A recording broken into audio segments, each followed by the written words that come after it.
In the 5th century BC, the Chinese military philosopher Sun Tzu observed, "There are 3 keys for a nation to be victorious in war: soldiers willing to do battle, weapons ready for use, and perhaps most important, the wisdom to win without fighting."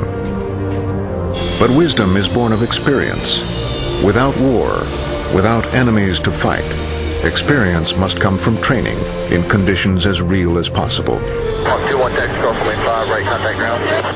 For a squadron of U.S. Navy F-18 Hornet pilots, the war games are about to begin against a very real and threatening opponent, the Russian-built MiG-29 Fulcrum.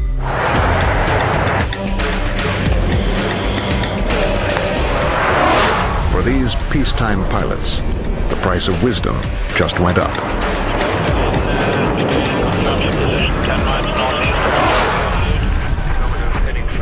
It's called Red October.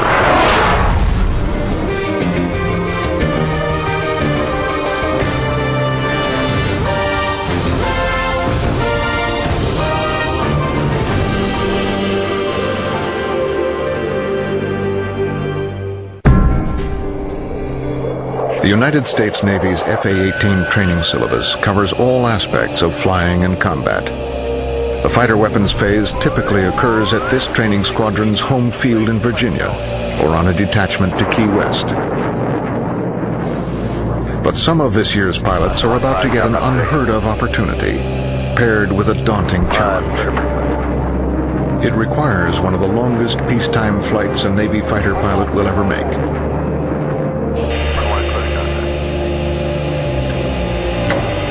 9 hours across the Atlantic Ocean to meet the most widely exported threat aircraft in the world, the MiG-29.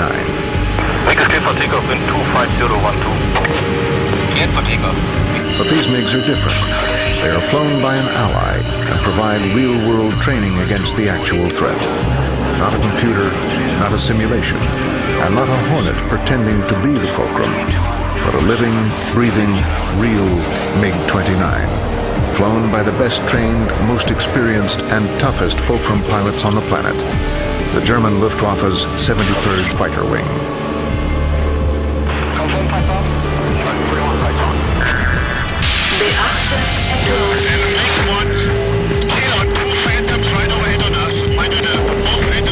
Red October is 2 weeks of training over the forests of the former East Germany, where the first jet aircraft was built. The Navy trains against the MiG-29 because it is the MiG-29 that they will most likely see in combat. Shark 1 is dead, Shark 1 is dead. Time. Copy, Shark 1 is dead. Widely sold by the Soviet Union and then Russia, the Fulcrum is inexpensive. 2 aircraft can be had for the price of a single Hornet. Named for Mikoyan and Gurevich, the creators of the original Soviet jet fighters, over 1,400 MiGs have been built since 1984, with over half for export. U.S. pilots have seen combat with the Fulcrum over Libya, Iraq, and Yugoslavia. Flown by other nations such as Cuba, Syria, Iran, and North Korea, the Fulcrum represents the prime future airborne threat to American pilots. The chance to see it up close in the mock dogfights of Red October is unparalleled.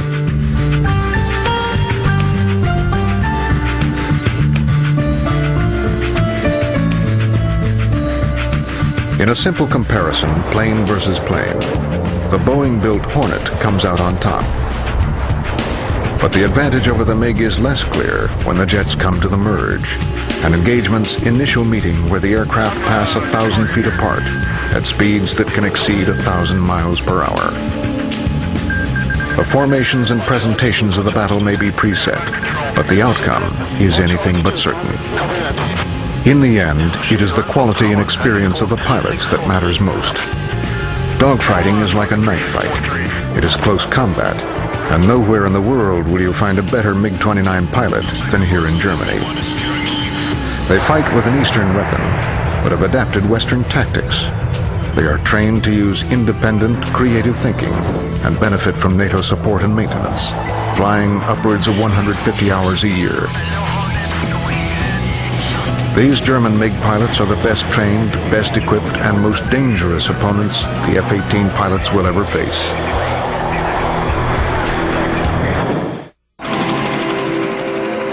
Naval Air Station Oceana in Virginia Beach is home to 11 Hornet fighter squadrons, 2 of which are headed for Red October. VFA 106, a replacement air group or RAG squadron, training new F-18 pilots how to fly, while giving veteran Hornet pilots practice on the latest strategies. And VFC-12, an adversary squadron whose role in air combat training is to simulate a MiG-29, duplicating the MiG tactics with the F-18.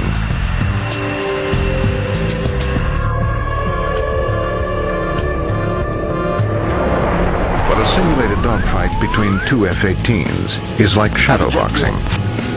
That's where the U.S. Navy hopes Red October will make a difference. Training to fly against real MiG-29s will take the air combat knowledge and readiness of its pilots to peak efficiency. I was against an instructor flying another Hornet, and we ended up 2-circle on the deck. And one of the things I talk about against a MiG-29 or a higher thrust weight aircraft is it'll translate aft on your canopy. I am looking more over my shoulder as it gets more and more offensive. And you fight another Hornet and you're both kind of just doing this, and the SFTL will say, well, I was translating aft on your canopy, and you're like, okay, sure. Flying the same jet, I have no idea. And that was just one of a small point, but it's something I noticed. And then I got on the deck against a MiG-29 and I watched him go, wow. And I went, that's what translating aft on my canopy is. Since before Sun Tzu's time, the same strategy has been used in training master warriors. The purpose is to prepare them so that by the time they step on the field of battle, they know their opponent's every move before the first move is made. The warrior's knowledge of an enemy becomes so precise that at critical moments he is able to act swiftly on instinct, knowing what to do and what not to do, calmly, without the burden of thought. For the pilots of Red October, gaining real-world knowledge of the MiG-29 fulcrum will sharpen their instinct should they ever face one in combat. F-18 missions rarely last more than 2 hours. But the 9-hour translant from Oceana to Laga, Germany for Red October is no ordinary mission. To stay focused during the long flight, the pilots keep each other company, talking, even singing Academy fight songs. They wear 5 layers of clothing should they have to ditch into the frigid North Atlantic. The crossing is so long and so much fuel is needed that 2 tankers are required.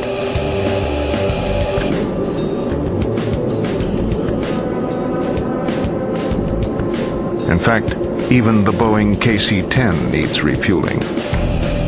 But for the invaluable training of Red October, it's worth it. Your concern is the update on the weather. The weather, latest weather we had is about an hour. The first wave of F-18s flew through Hurricane Michael, forcing them to refuel several times under difficult conditions.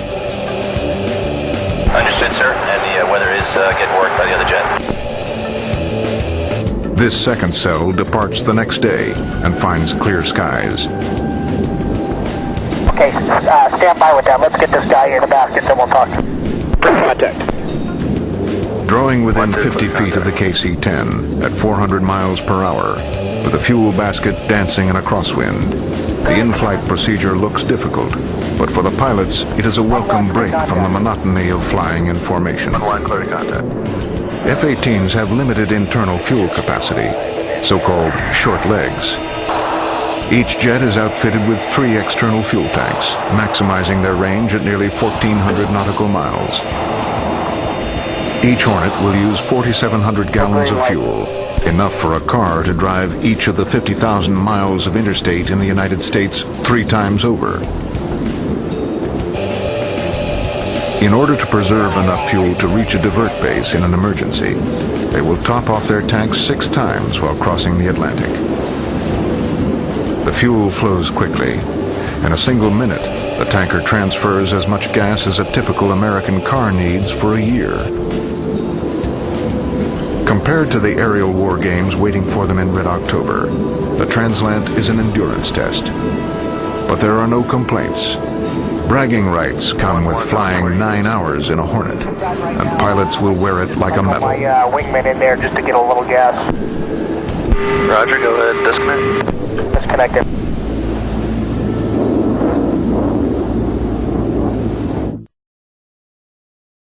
Just open that. Copy.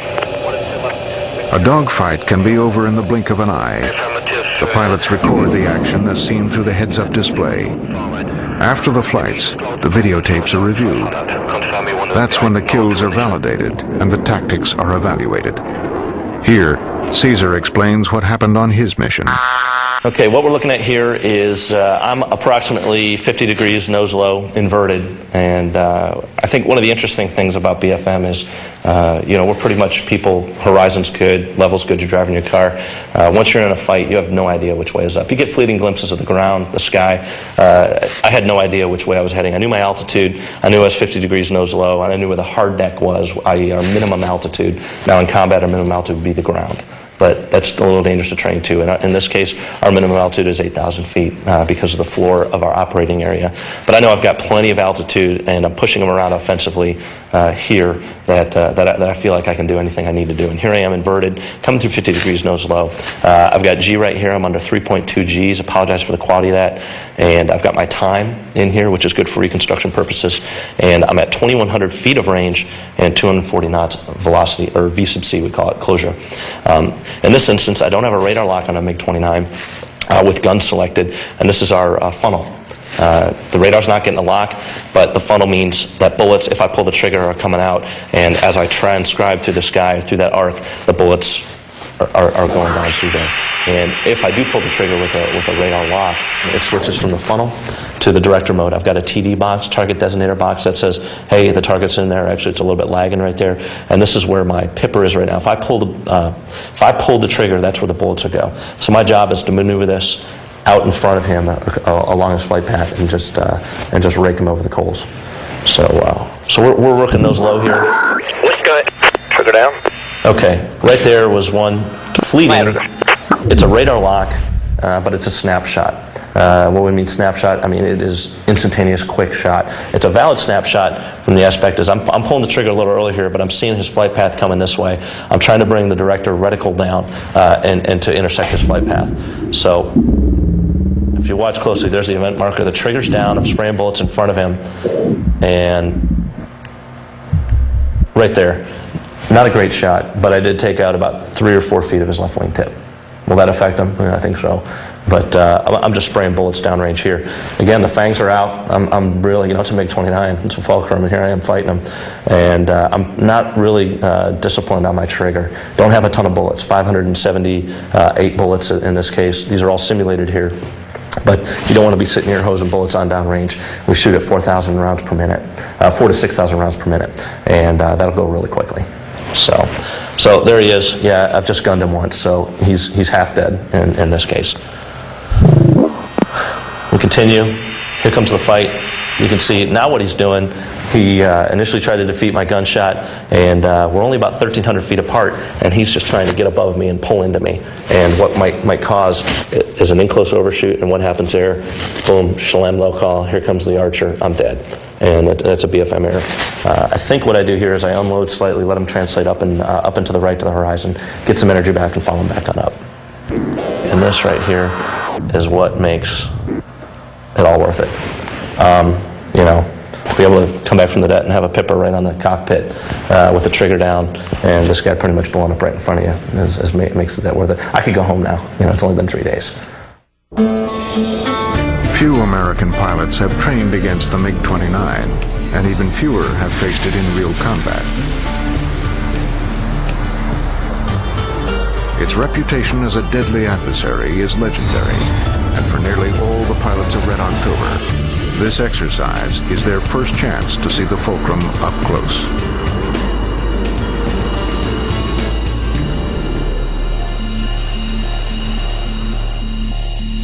Here we're standing in front of the MiG-29, the German version of the MiG-29. The German Air Force got these aircraft in 1990, right after unification. The East German forces had 24 of these jets, and the West German Air Force, of course, took over all of those aircraft. It was a very, very interesting aircraft. to German Air Force and to NATO in general, because it was the first Russian aircraft that had the maneuverability to counter the modern NATO jets, and it had a new radar, a pulse Doppler radar, that was capable of detecting low-flying aircraft. When the MiG-29 first appeared, its radar was reputed to be equal, if not superior, to the Hornets.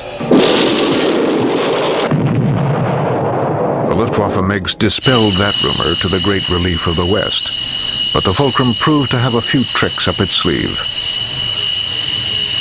Most fearsome for the Hornet pilots is the MiG's helmet-mounted sight, a retractable reticle with a heads-up display for the Archer infrared missile. The F-18 has nothing comparable. An American has to point the nose of the Hornet at the opponent to achieve missile lock. But in the MiG, the pilot merely turns his head. For the Americans, the Schlem radio call means the end.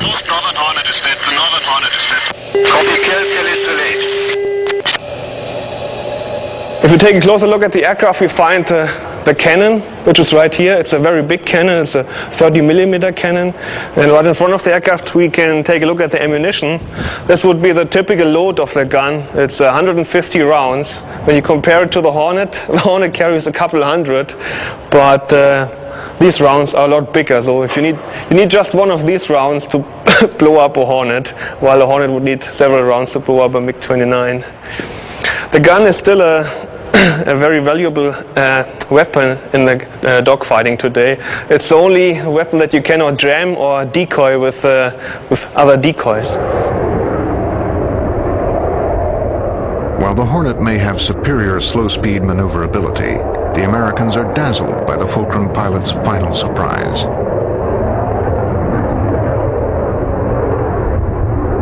In the very back of the aircraft we have two very powerful engines, and a very important aspect in dogfighting is to have a lot of thrust.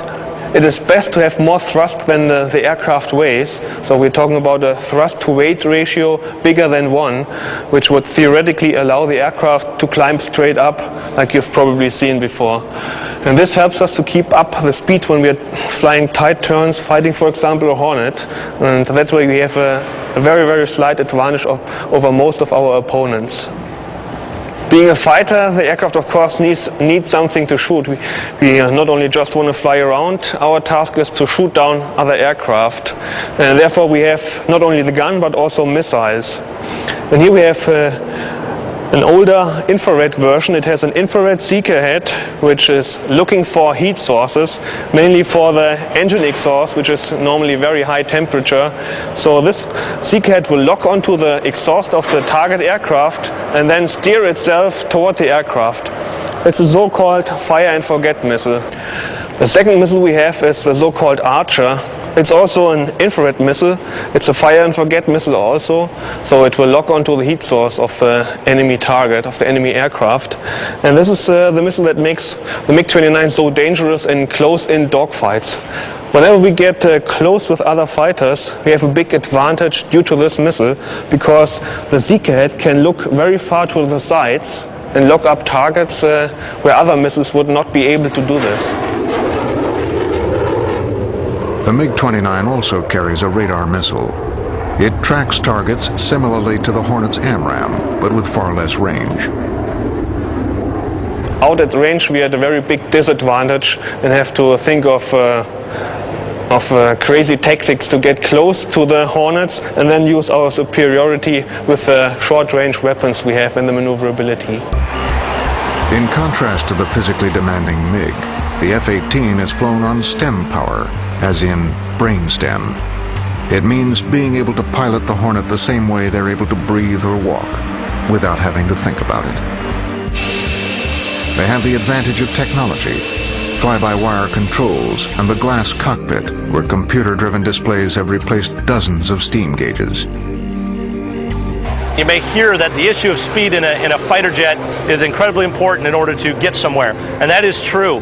But the best thing about the Hornet is its slow speed handling characteristics. It's very forgiving, it's very dynamic, you can get slower, faster than any other airplane. What that allows me to do though is to point my nose at the bad guy and take him out with a missile or a gun. The intentionally unstable design of the modern fighter jet allows the superb performance and maneuverability of the Hornet. Computerized flight controls keep the jet in the air, but they aren't lightning-fast supercomputers.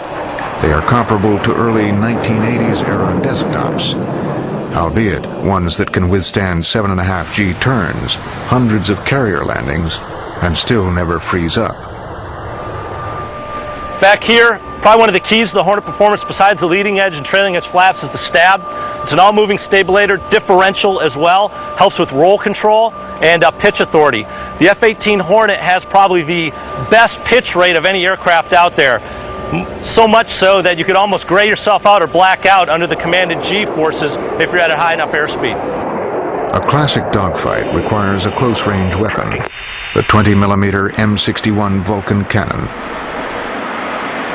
But beyond visual range, the Hornet, with its advanced radar capability, is superior to the MiG. An AMRAAM can be launched at an opponent many miles away, well before either pilot could make a visual identification. We've got 9 stations on the aircraft, 2 on the wing, 1 on the center line, 2 on each cheek, and then the wingtip stations.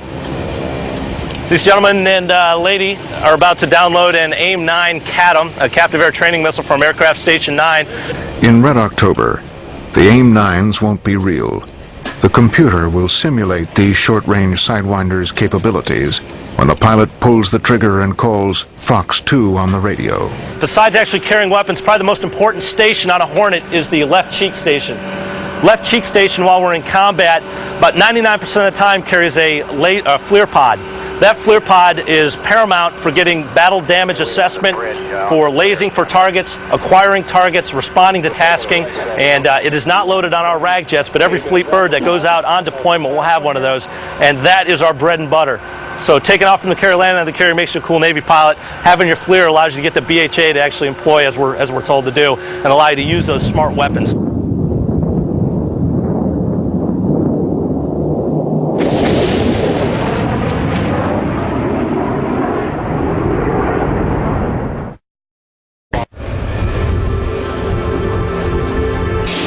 The ritual never varies. The signals between the pilot, plane captain, and ground crew are part of a well-choreographed ballet that emphasizes safety. Red October is more than just training for pilots. Nearly the entire squadron goes to Laga. 150 ground crew, maintenance staff, and support personnel. They practice the takeoff and landing procedures and perform maintenance and support under real-world conditions.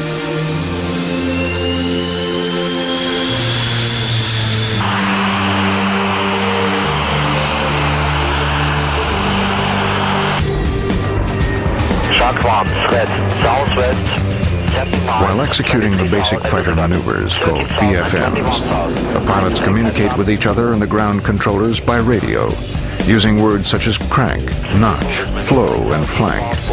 Top secret codes for specific offensive and defensive maneuvers. Pitbull ×2, kudos notch right, reference 150. Copy, Kuda 2-2 is engaged, left-hand turn, offensive, with an F4. Copy, visual, I'm at your right 3, a little high. Visual. Copy, 2-2 is low. Just as few pilots have ever flown with a MiG, few civilians have ever heard these tactical calls. Red October affords many prized opportunities. Shark 2, wind 230 degrees at 9 knots. You're clear to land runway 28 in sequence. Code lane right side, and if possible, expedite blockading traffic behind. On this flight, Lieutenant Dave Koss, call sign Mongo, an instructor pilot with VFA 106. I waited my whole life to do that, and I'm a little sad it's over. I'm always studying the capabilities of the airplane, and I got to see it, and it was eye-watering. It was amazing. Who won? 1 for 1. He got the first one, I got the second one. So, at least I learned something. So you're starting out 060 heading. At the debrief, Mongo meets with Major Fred Schmidt, his MiG adversary pilot. Also in attendance, Lieutenant Spank O'Hanlon, a VFC-12 adversary pilot who got a backseat ride in the MiG on this flight. Today, Mongo and Fred had 2 engagements against each other. The debrief covers every detail of both flights, from their departure plan to the tactics used to the actual BFM. Breaking down the first engagement, Fred illustrates what happened. The red arrows are the actions of the Hornet. The MiG is in blue. They mark the headings, the missile shots, the nose direction of the jets, even the velocity and relative energy packages of the engines. The first engagement ended with Mongo crashing into the hard deck, the simulated ground. You're going through the floor. Tough luck. So the second setup. Now Fred outlines the second engagement.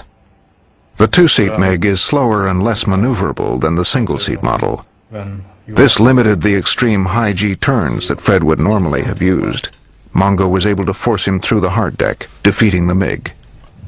Did. Yes. So on this one, actually, after the second scissor, I'm checking the floor. Both engagements ended with the pilots breaking the hard deck, an 8,000-foot buffer between a training mistake and a very real disaster. Around really quick. And giving me a lot of problems coming around. I didn't really realize the full extent of how dangerous it was, and it is dangerous, and I've lost quite a few of my friends. I can count at least 13 who I've lost to the business. So you have to realize there's an element of danger in it. The things I got out of it were the helmet-mounted sight and the Archer. That scares me, and I have newfound respect for it. And then, exactly like you said, a high OA, slow airspeed is my fight. And seeing with how much power you have, even at the end there, you might be able to power through that. Whereas I can maintain high alpha, I have no airspeed. You can just plug the blowers and go somewhere else. So I think that's what I learned today. You guys do have the power that we thought you did. Thanks a lot. Yeah, thank you. That was awesome. I had a blast. Thanks. U.S. military pilots are involved in at least 1 accident per week on average. Most occur during training missions. During today's sortie, one of the pilots crosses the line between simulation and reality. It's called a departure from controlled flight. Alright, terminate ballistic. Copy ballistic, I go off. Looking through the heads-up display, the Hornet peaks at over 16,000 feet, and its airspeed drops to less than 50 miles per hour. The jet begins falling like a leaf from a tree towards the Earth, except the Hornet falls 10,000 feet. I'm departed here. Copy it. Watch your altitude, watch your altitude. I'm out of control. To survive the departure, the pilot must relinquish control of the aircraft to the flight computers. Watch your altitude. Yes, I'm okay. I'm recovered. Altitude. Copy that. Only the pilot's training and the F-18's computer allow him to regain control, but only after crashing into the simulated ground. Fortunately, the incident occurred at Red October. The pilot will live to fly another day. Should he ever face a MiG in real air combat, he will know the risk of attempting a similar vertical maneuver.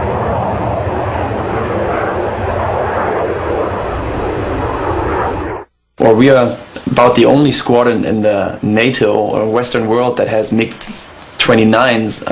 We have them in Lage. So we're the sister squadron flying the F4s. I'm very lucky to have them there because they attract all the a lot of other squadrons that are coming over for DACT, that is dissimilar air combat training. So also we, the Phantom Squadron, the 2nd Fighter Squadron, we have a lot of benefit from that too. And for us it's awesome training. The Germans know their special place in the fighter pilot world and love the opportunity to demonstrate their abilities. But Red October is intended to be a training detachment for the American students. The U.S. instructors require the Germans to present specific combat scenarios, even placing restrictions on their tactics in order for the students to complete the training syllabus. Today we were going to fly one F-18 together with me, plus 2 additional F-4s, and we're going to fly against 2 other F-18s with varying scenarios, and they have put a few handcuffs to what we are doing, but it's going to be an all altitude and full up war basically. The restrictions placed on the engagements are a necessary evil, but sometimes without warning, the Fulcrum pilots deviate from the plan and change tactics to fool the students. The Germans are proud. They are the best aggressor pilots in the West, and they want to show what they can do.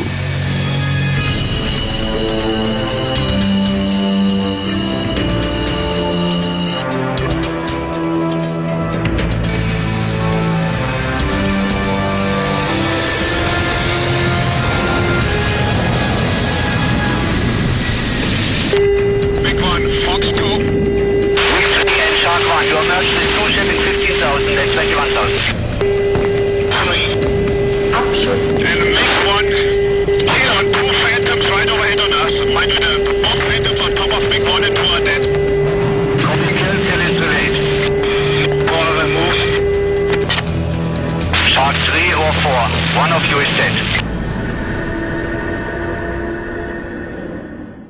You learn from every flight, and the thing is, the MiG is not the most sophisticated system, so what we learn is just how to defend versus the good weapons in the NATO stock, and how to perform the MiG to the max extent.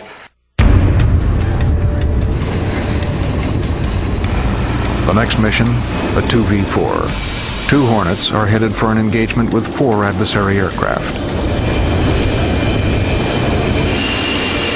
Just got this way.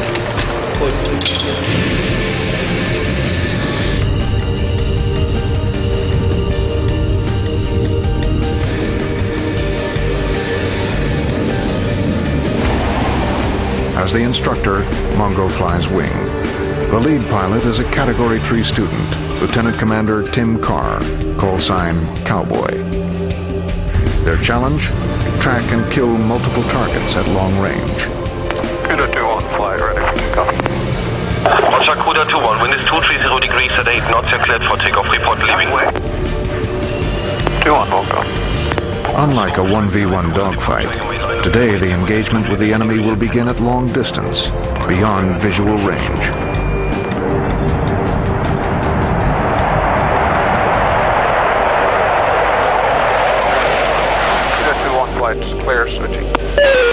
The view we have right now is the same formation. If you can imagine, we're flying this way right now, and the camera's right in front of us, pointing back at us. So we're looking at both of us from me more of a head-on view, him from kind of the side.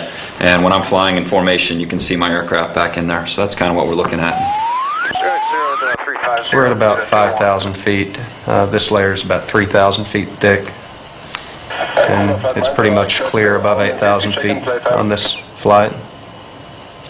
We can train down at those low altitudes, but we burn a lot of gas. So we like to get up on top of it, get a lot better gas mileage up there.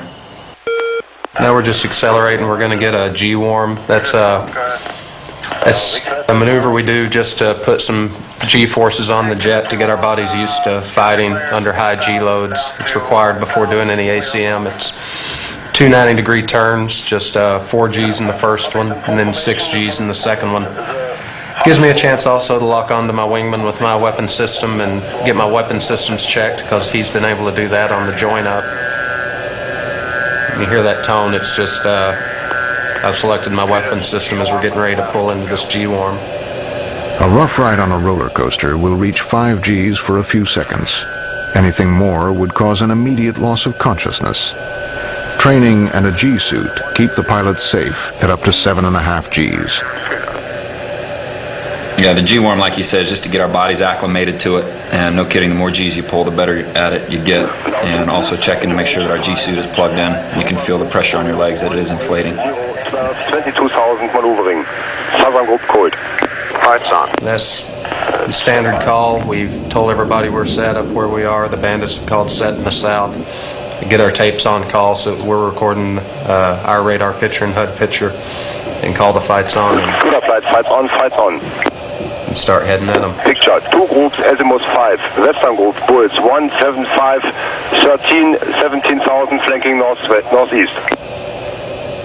He's basically just told us we've got two groups. Anytime somebody's more than a few miles apart, they call them a separate group, and now he's told us there's two of them. And I've just picked up this near group that's on my radar. I've asked GCI to declare that group, whether they're friendlies, hostile, or unknown, which would be bogeys, and they declared them hostile. I was kind of expecting bogeys, so I'm going to ask for another declaration here just to make sure they're the bad guys. We've already targeted into this group. ×2. Yeah, but we're taking shots into this near group. different mindset. When you get a bogey call, you can't shoot those guys. When you get a bandit call, you can shoot them. So if they call them bogey, we have a totally different mindset going in. We're not shooting long-range missiles. Whereas if they call them bandit, we're shooting long-range. Again, bogey, you can't shoot them until you visually ID'd that they are a bad guy. High range 12, green vector north. Pitbull ×2, kudos notch right, reference 150. This, we've supported our missiles for a while here. Now we're doing some defensive maneuvering. We're looking good here. You look very good. Very good. We're both upside down, pulling about 5 Gs, going real nose low, getting into the notch. The warble and tone you hear means that they have targeted a missile into us, but this should, hopefully, our defensive tactics are going to work, and we'll be able to come back in off of this. Tactics are going to work, and we'll be able to come back in off of this. We descended probably about 10,000 feet in, 5 to 10 seconds. It's a pretty aggressive maneuver. It's a lot of fun. It takes a lot of practice to get your fingers moving where they need to be while you're doing it. We're trying to maintain that same formation while we're maneuvering the jet 5 or 6 Gs, trying to get our radar looking in the right piece of sky so that we come back to get these guys. Hopefully our sensors pick them up before our eyeballs have the ability. You can't kill somebody you don't see, and if your sensors don't pick them up, then you need the eyeball to do it. Slow 150. We had good missiles into this group. We were feeling pretty offensive. We were on our timelines, and things were going along pretty good. We could have done a better job cleaning up this merge, but we had high confidence in our lethality going in, so we decided to flow on to the next group here. 2-2, copy. And there's another group about 20 miles away that GCI has told us about, so we're flowing in their direction. The southern group is tactical 19021, 21,000 hot 2 ship. 222, Charlie 1, F4. Situational awareness. It's your overall sense of what's going on. So if you have high SA, you pretty much have that picture we talked about earlier in your head. If you have low SA, you can be what we call tumbleweed, where you're the tumbleweed blowing in the dust, where you don't see anybody, you're not talking to anybody. I'm a little tumbleweed here, and you're helping me out by making calls.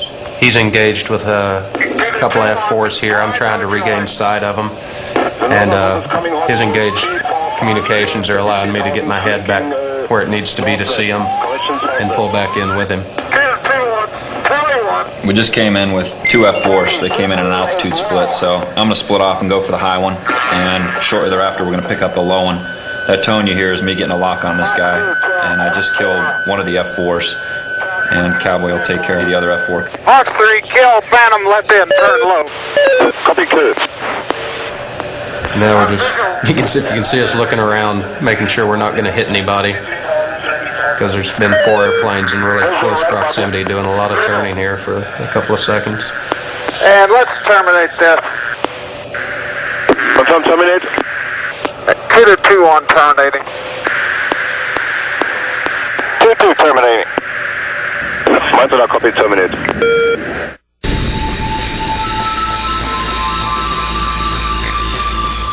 For 2 weeks, Red October has taken the Hornet pilots through a training regimen of simulated air combat, giving them first-hand experience against the MiG-29. They've been challenged to evade its weapons, forced to confront its vertical thrust maneuver, dared to defeat it in both long-range and close combat. We did what we set out to do. We validated our tactics, and I'm comfortable knowing that if I launch off the ship in this jet, I can take it up against the best the enemy's got to throw at us. I'm going to dig inside the turn and bleed a little bit trying to get back up to The lessons learned at Red October are too valuable to be left in the debriefing rooms. He has to come off and gives another little bit. I'm actually the big gun inside the turn. In between flights, the pilots swap their war game stories with a mix of adrenaline and relief. They reenact their successes and their failures. And he comes down and just starts popping stuff at me. All right. Live and learn. I got my work cut out for me. Yeah, it's impressive. The exchanges may be part bravado, but there is no mistaking something new in their eyes. A clear look of self-awareness. I'm freeing him. And I'm getting under him. All of a sudden he just goes. And he goes. And he settles into the deck.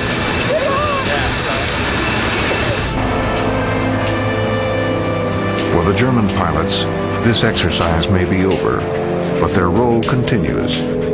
They alone can provide this type of realistic adversary training. They are sharing their wisdom. Up, and press start.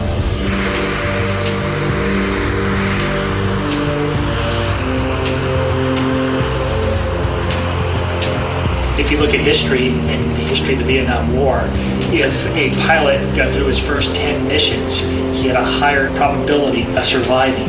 And it's interesting that this is something similar to the Air Force program Red Flag, where they try to simulate those first 10 missions so that when a pilot goes into combat for the first time, yes, it's truly his first mission in combat, but hopefully he has 10 other missions to fall back on and increase his chance of surviving.